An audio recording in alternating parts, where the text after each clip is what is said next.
It-tnejn filgħaxija Jeffrey Policino Orlando kien il-mistieden tal-programm 903 li tratta l-iskandlu tal-għoti tal-commissions fuq ix-xiri taż-żejt. Skandlu għal Policino Orlando li sewwa lil pajjiżna ferm aktar flus milli ġab fondi l-Prim Ministru mill-Unjoni Ewropea. L-entità tal-problema hija mind-boggling. Skandlu li d-deputat indipendenti ddeskrivih bħala l-ar wieħed fl-istorja ta' dan il-pajjiż. Jidher li qed jiżviluppa bħala l-ar skandlu politiku li qatra pajjiżna da. Każ illi sa issa għadna rajna biss parti żgħira minnu, tenna Policino Orlando. Sissa qed naraw dak li qed jissejjaħ anke minn nies li jidher li għandhom aktar informazzjoni, the tip of the iceberg. Aħna qed naraw nies influenti ħafna f'pajjiżna saħansitra ex-chairman tal-Ena Malta. Tajjeb, wieħed jista' jibda jsaqsi d-domandi għax hawnhekk l-inkwiet. Fl-isfond ta' dan il-każ Policino Orlando qal li hemm xibka kbira ta' nies. Meta tara wkoll ix-xibka li hemm warajha in-nies prominenti ħafna li huma involuti bil-fors tibdu tinkwieta. Xibka illi biex għamlet bil-fors illi ħasset li hemm xi ħadd illi jipproteġiha, tenna Policino Orlando. Meta inti tibqa' dej minn kell kważi nqbad bil-fors lis-Sur Frank Sammut, with respect, tajjeb, ħassu protett.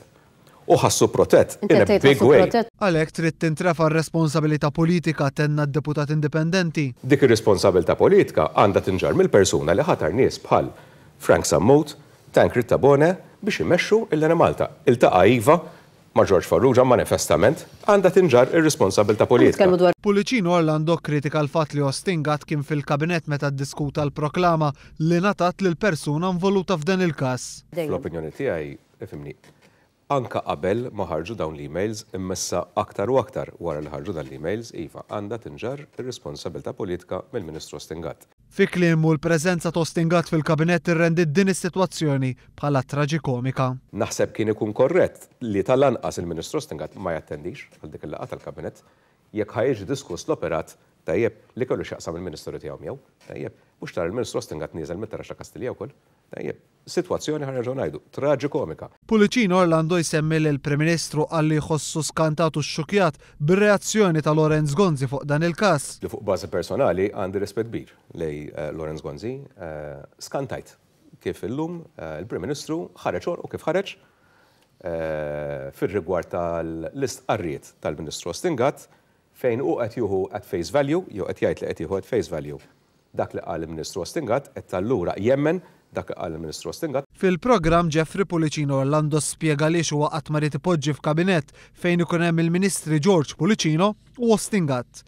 Lil dan tal-aħħar jakkużah illi gideb fuqu. Fil-konfront tiegħi il-Ministru Ostingat iddikjara li kien lest li saħansitra jieħu ġurament fals. Il-każ idur ma' laqgħa tal-Eżekuttiv li fi Ostingat attribwixxa l-aġir ta' Policino Orlando fl-aħħar leġislatura għal fatt li tħalla barra mill-kabinet.